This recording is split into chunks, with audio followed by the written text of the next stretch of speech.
आज हम लोग वर्ब के बारे में पढ़ेंगे कि वर्ब क्या है। तो चलिए पढ़ते हैं और इसके बारे में समझने का प्रयास करते हैं कि वर्ब किसको बोलते हैं। तो सबसे पहले हम क्या बताए थे, वर्ब दो प्रकार के होते हैं, एक्सक्लूसिव वर्ब और मेन वर्ब। वर्ब का मैंने दो प्रकार बताया, exclusive verb, main verb. Exclusive verb के बारे में मैंने बताया था आपको, इसलिए इसको हम दो पार्ट में बांट देते हैं। कौन कौन सा? प्राइमरी और मॉडल। ठीक है।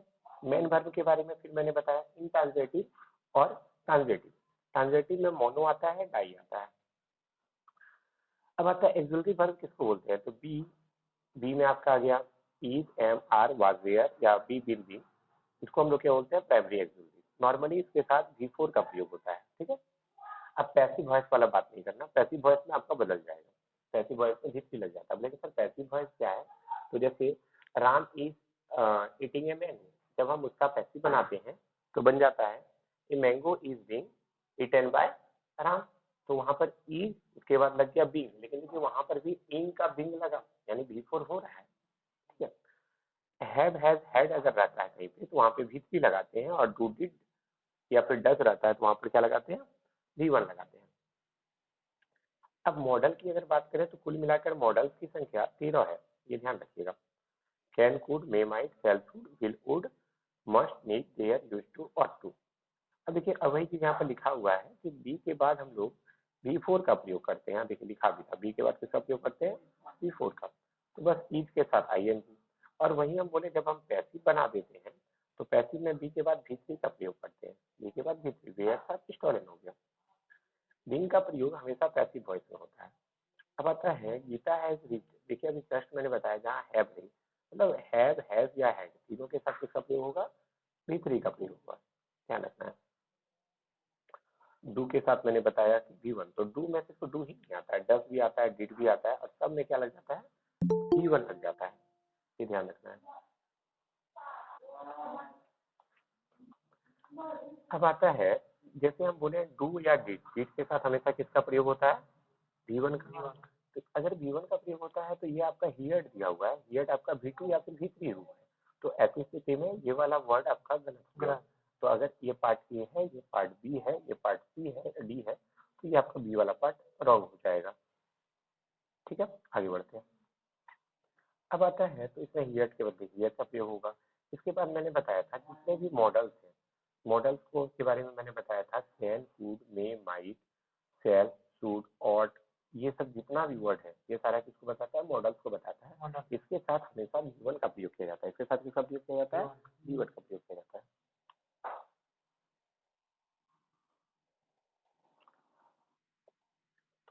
यहाँ पर भी देखिए कैन लगा हुआ है, तो अगर कैन है यहाँ देखिए, लेकिन विल इस जगह उसका विल दे रहा है, तो विल हेल्प, हेल्प आपका क्या है? V1 को दिखाता है। तो यानी जहां मॉडल देखो वहां V1 डालेगा।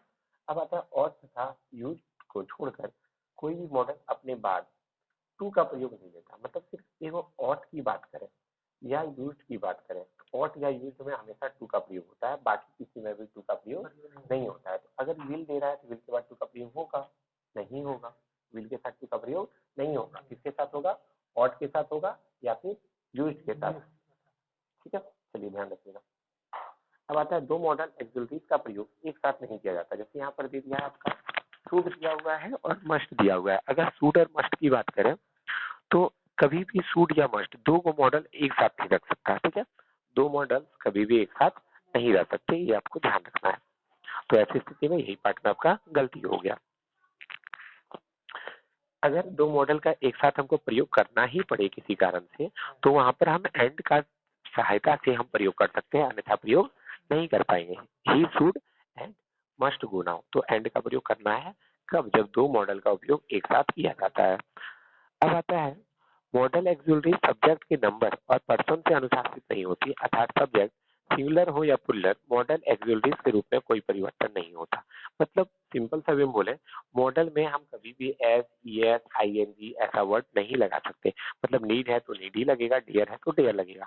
लेकिन देखो यहाँ पर बताया जा रहा है नीड और डियर के बारे में, ये मॉडल एक्सक्लूसिव है और मैन वर्ब भी, मतलब इसको मॉडल की तरह भी प्रयोग किया जा सकता है और मैन वर्ब की तरह भी प्रयोग किया जा सकता है। आगे बढ़ते हैं। अब देखिए यहाँ पर नीड और डियर दिया गया है। जब नीड या डियर के साथ नॉट लगाओ तो ऐसी स्थिति में ये मॉडल्स होते हैं। अगर नॉट नहीं लगा होगा तो मॉडल नहीं होगा, इसका मतलब यही चीज बोला जा रहा होगा। तो चलिए देखते हैं, जब नीड या डेयर के साथ नॉट लगा हो तो ये मॉडल्स होते हैं। ठीक है, ऐसी स्थिति में ना इनका सिंगुलर नीड नॉट हो सकता है, नीड्स नॉट हो सकता है, ना डेयर्स नॉट हो सकता है। मतलब जब भी लगेगा ये डायरेक्टली लगेगा, इसमें एस या ईएस का प्रयोग नहीं करेंगे। जैसे ही है, नॉर्मली क्या लिखते हैं हम लोग, ही ईट्स या ही प्लेस, एस लगा देते हैं। लेकिन भैया जब नीड लगा हुआ रहता है तो नीड के साथ आप एस का प्रयोग नहीं कर सकते, या डेयर के साथ आप लोग एस का प्रयोग नहीं कर सकते। चाहे यू रहे या सी रहे, कोई भी परिवर्तन इसमें नहीं होता है। आगे बढ़ते हैं हम लोग। अब आता है जब नीड और डेयर का प्रयोग सहायक क्रिया के रूप में इंट्रोगेटिव में किया जाता है तब भी ये मॉडल्स ही होते हैं। जैसे इसमें बोल रहा है dare he buy a car, क्या तुम्हारी इच्छा है कि मैं एक कार खरीदूं। नीड ई गो नाउ, क्या तुम्हें जरूरत है वहां जाने की। तो ये सब मॉडल है, यहाँ पर भी आपका ये बताया जा रहा है, इसका प्रयोग सहायक क्रिया के रूप में भी किया जा सकता है। ठीक है, लेकिन अगर ये मॉडल है आगे में लगा हुआ तो इसके बाद यहाँ जो वर्ड होगा वो हमेशा जीवन को ही रिप्रेजेंट करेगा। ठीक है, यानी जहां मॉडल देखेंगे वहां किसका प्रयोग करेंगे, जीवन का प्रयोग करेंगे। ये बात आपको ध्यान में रखना है। अब आता है जब डेयर तथा नीड का प्रयोग मुख्य वर्ब के रूप में हो तो सामान्य वर्ब की तरह इनका प्रयोग होता है। जैसे they need some money, they do not need any money. तो यहाँ पर कुछ कुछ वर्ड दिए गए हैं, जैसे डेयर और नीड का प्रयोग सामान्य वर्ब की तरह भी इनका प्रयोग किया जा सकता है। जैसे द नीड सम मनी, मुझे कुछ पैसों की जरूरत है। तो यहाँ पर डेयर और नीड का प्रयोग मुख्य वर्ब के रूप में होता है, तो समान वर्ब की तरह इनका प्रयोग होता है। जैसे they need some money, they do not need any money, do they need some money. मतलब हर जगह देखिए जहां जहां नीड है ये साफ बता रहा है कि हम भाई कुछ परिवर्तन नहीं होंगे, मुझ में एस कोई नहीं लगा सकता, मुझ में आईएनजी कोई नहीं लगा सकता, मैं किसी के साथ ना हूँ, मैं अपना अस्तित्व, स्वतंत्र अस्तित्व के रूप में रहूंगा। नीड हूँ तो नीड ही रहूंगा।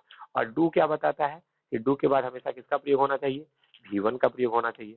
अगर आप ध्यान से देखें तो आप पाएंगे क्या कि यहाँ पर डू जो लगा हुआ है आपका, डू के बाद यहाँ जो नीड लगा है ये भी भी1 को ही बता रहा है।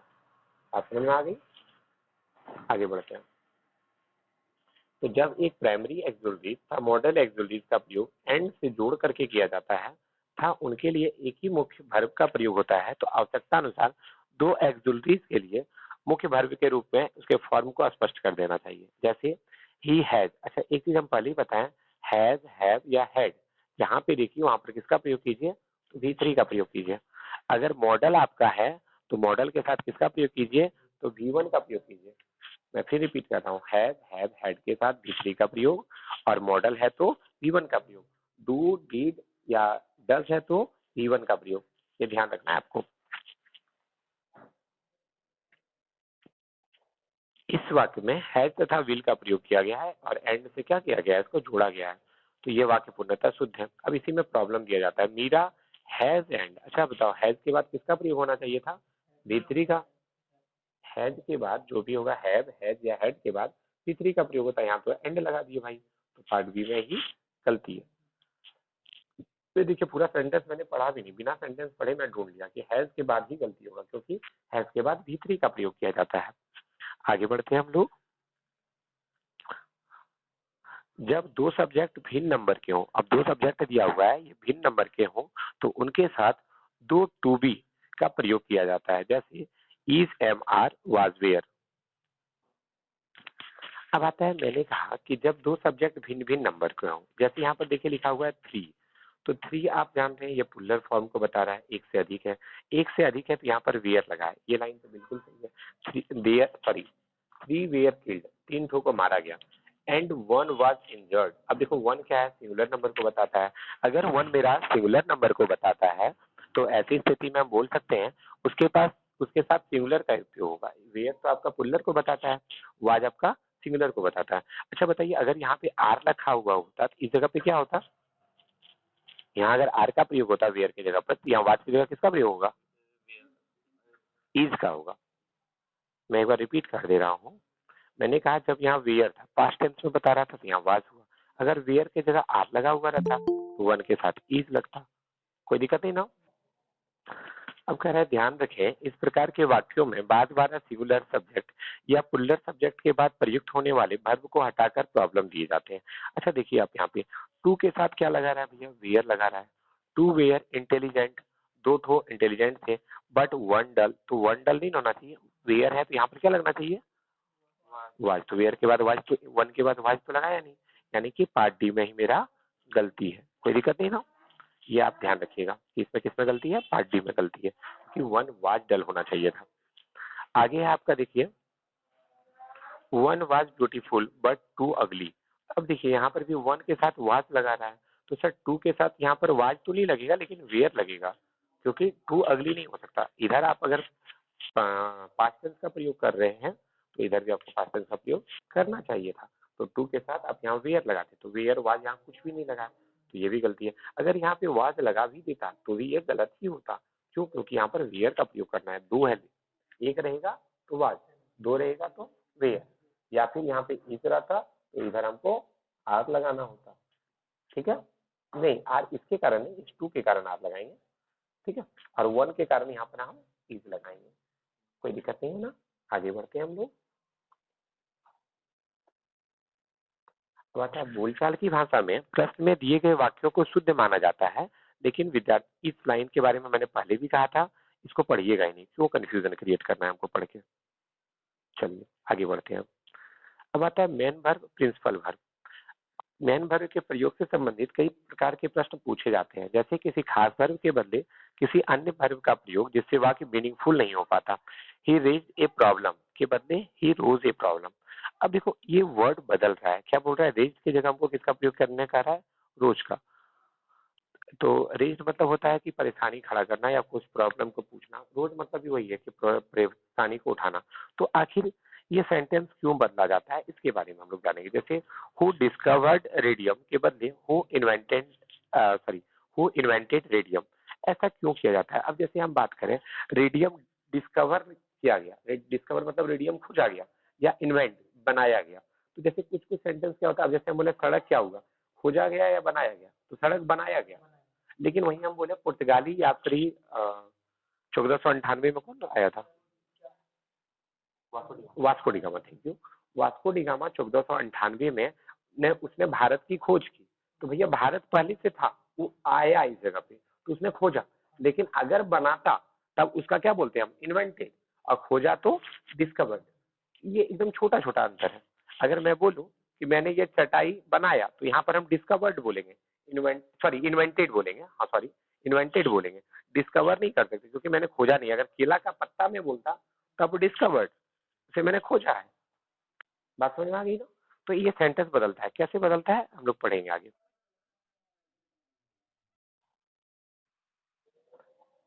मुख्य वर्ब तथा इसके विभिन्न रूपों पर आधारित कुछ प्रॉब्लम दिए जाते हैं। देखते हैं कि क्या क्या प्रॉब्लम है। नीचे में देखिए लिखा हुआ है आपका,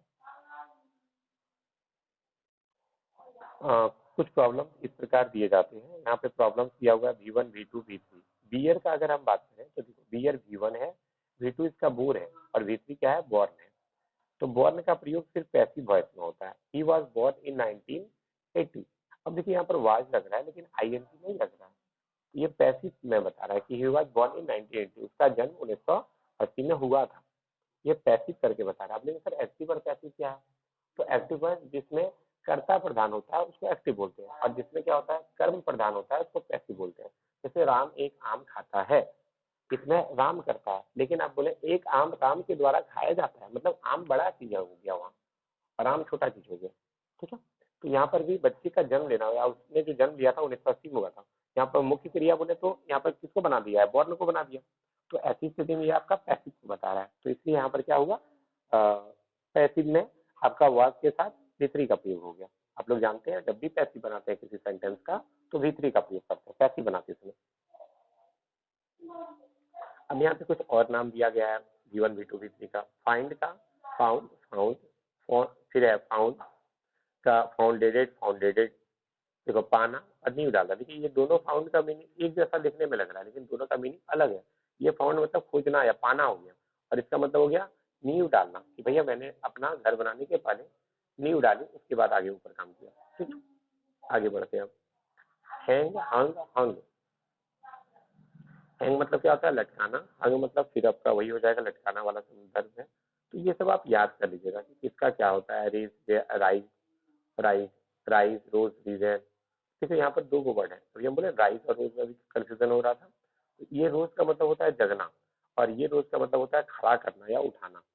तो जैसे हम बोले कि किसी बच्चे को मैंने उठा दिया, तो आप राइज या रोज का प्रयोग करेंगे, ठीक है। लेकिन अगर कोई अभी जैसे पैगाम में क्वेश्चन पूछ दिया था हमसे, तो वहां पर वो उसका वाला में रेज का प्रयोग करेंगे, वहां पे रोज का प्रयोग नहीं कर सकते हैं, क्योंकि उसने प्रश्न को उठाया है, तो वो हो गया आपका रेज, ठीक है। और अगर मैं किसी बच्चे को उठा दूं सोते हुए से, तो उसको रोज बोलेंगे, ठीक है। कुछ ऐसे वर्ब भी होते हैं, कुछ ऐसे वर्ब हैं जिनके दो पास्ट पार्टिसिपल रूप हैं, जिसके दोनों वाक्यों के प्रयोग में अंतर है। जैसे द लीड हैज मेल्टेड के बदले द लीड हैज मोल्टेड होगा। मेल्टेड मतलब होता है पिघल गई, लीड जो है मेरी पिघल गई, और यहाँ लीड हैज मोल्टेड मतलब पूरा पिघल गया, मतलब जो भी है। मेल्टेड मतलब हो जाता है पूरा पिघल जाना, ऑटोमेटिक हल्का हल्का पिघल रहा है। मोल्टेड मतलब पूरा स्याही भटक जाना, जो भी बोलते हो, तो वो हो जाएगा। द सीप हैज संक के बदले द सीप हैज संकेन का प्रयोग होगा।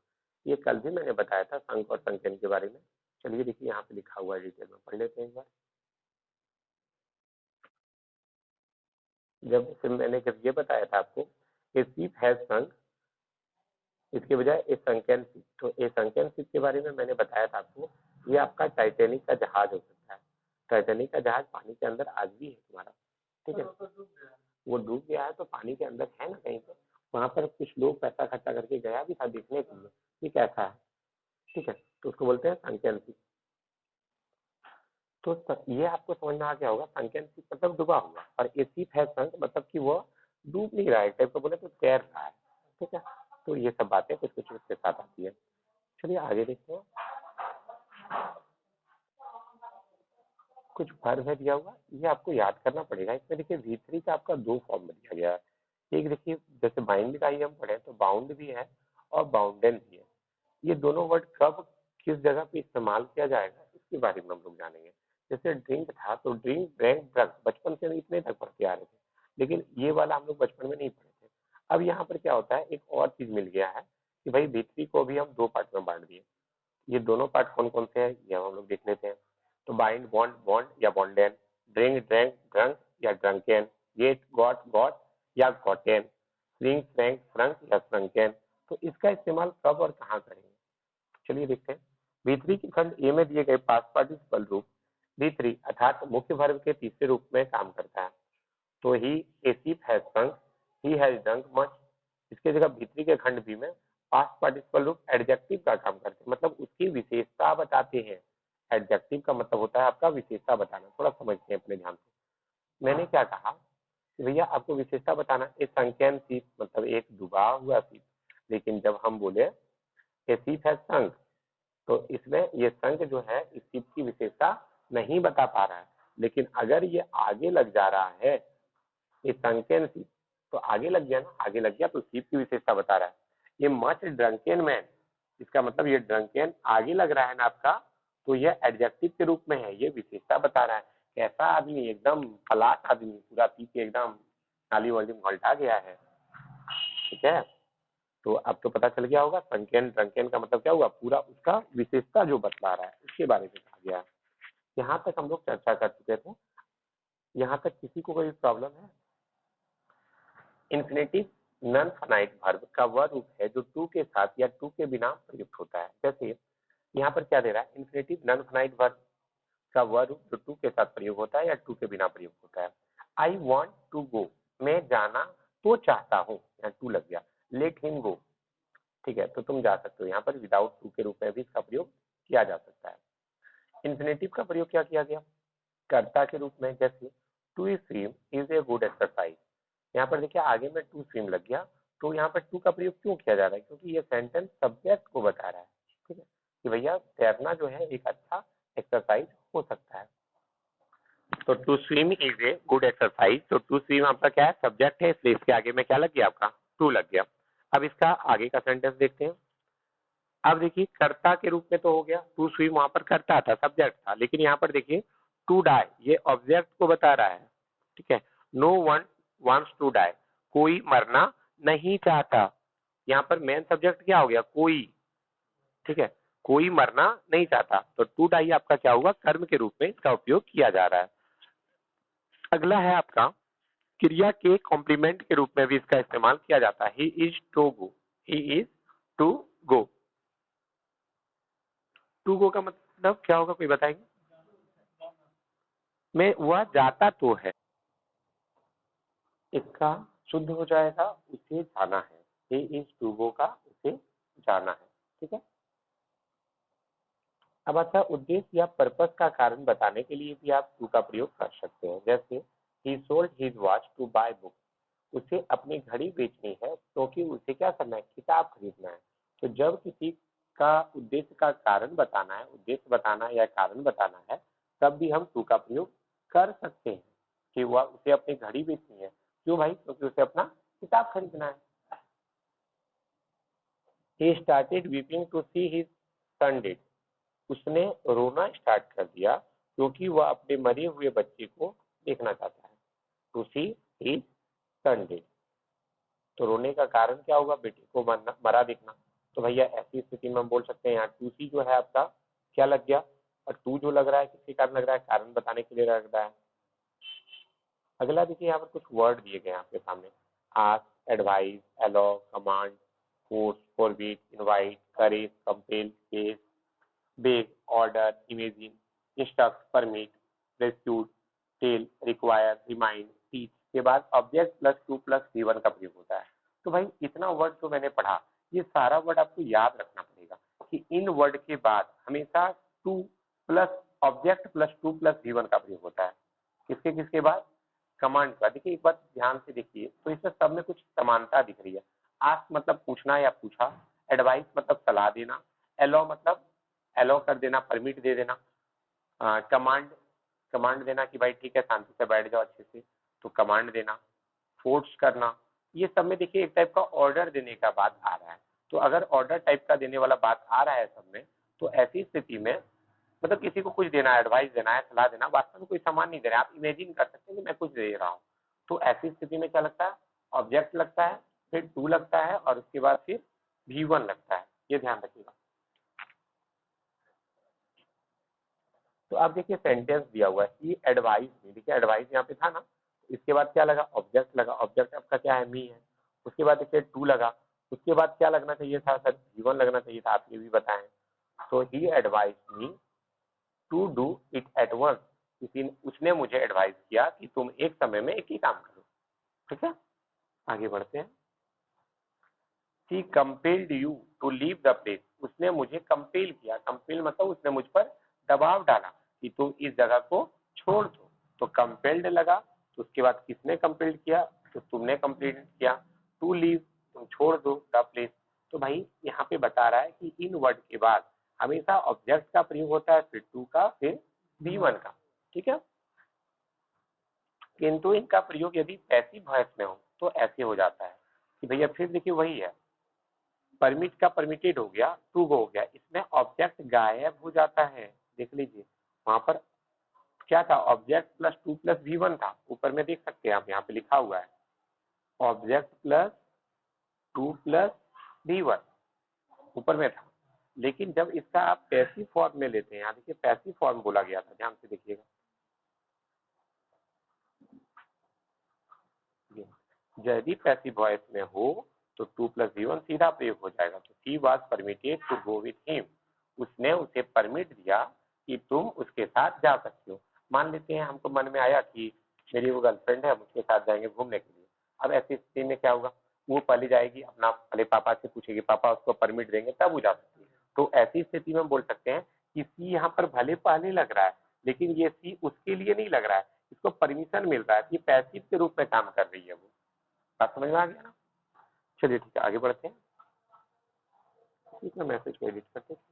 चलो ठीक है, अब आता है लाइक, वांट, विश, प्रॉमिस के बाद object plus to plus V one या सीधा टू प्लस वी वन का प्रयोग किया जाता है। देखिए कुछ कुछ चीज में क्या होता है, लाइक का प्रयोग करते हैं। जैसे बोल सकते हैं आई लाइक यू, मैं तुम्हें पसंद करता हूँ। आई वॉन्ट यू, मैं कुछ तुम्हें से चाहता हूँ। आई विश यू, मेरी इच्छा है। आई प्रॉमिस यू, मैं तुमसे वादा करता हूँ। तो इन सब वर्ड के बाद object plus to plus V one का प्रयोग होगा। आप ऐसे समझिए, मैंने कहा आई वॉन्ट यू, अब उसके बाद वो भी चाहेगा ना कोई कि भाई क्या चाहते हो तुम मुझसे, पूरा तो बताओ, आई वांट यू तुम बोल करके छोड़ दिए, तब उसको वो चाह क्या रहा है कि भाई हमको कुछ ऑब्जेक्ट दो, टू दो और जीवन दो।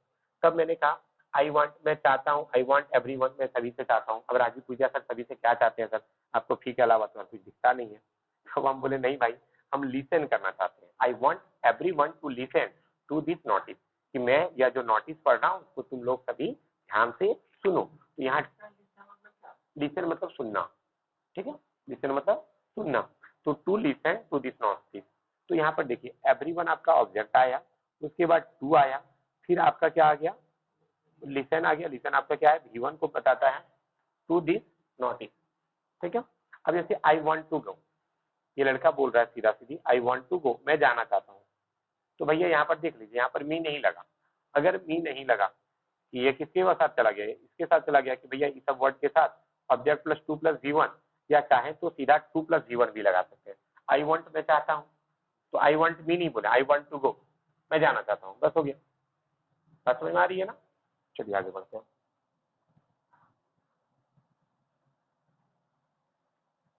अब आता है कुछ ऐसे वर्ब हैं जिनके बाद सीधा इंफिनिटिव का प्रयोग होता है, जैसे appear, seem, attempt, try, endeavor, begin, decide, desire, remember, forget, stop, fail, happen, hurry, refuse, promise, proof आदि जैसे।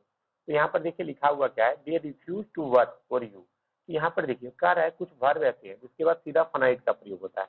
जैसे यहाँ वर्ड दे दिया appear, seem, attempt, try, endeavor, ये सब वर्ड आपको ध्यान रखना पड़ेगा।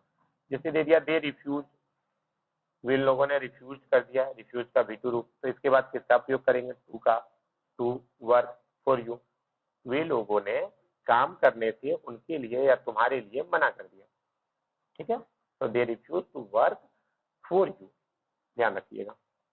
ही फेल्ड, यहाँ पर देखिए ये सब वर्ड यहीं से उठाया गया है आपका, ठीक है।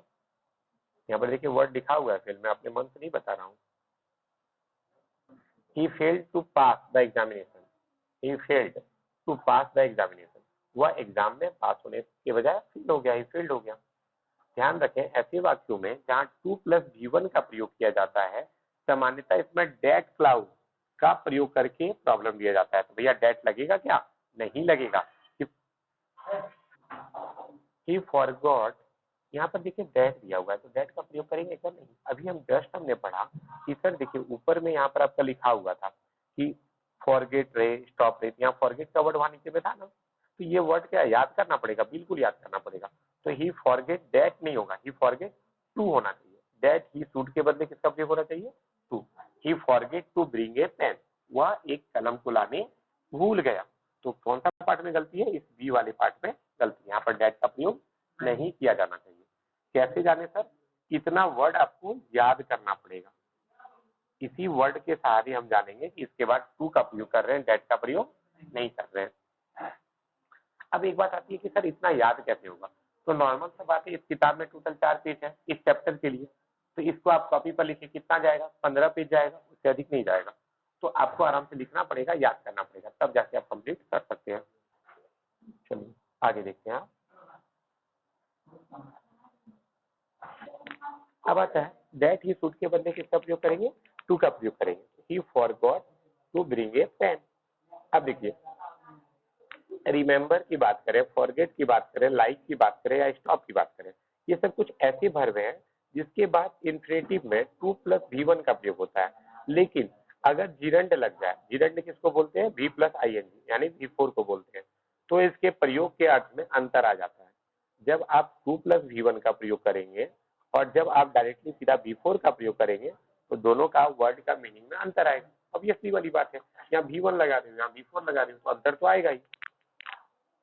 देखो ऐसे समझो, देखो अपने मन से एग्जाम्पल दे रहे हैं, आई ईट, मैं खाता हूं।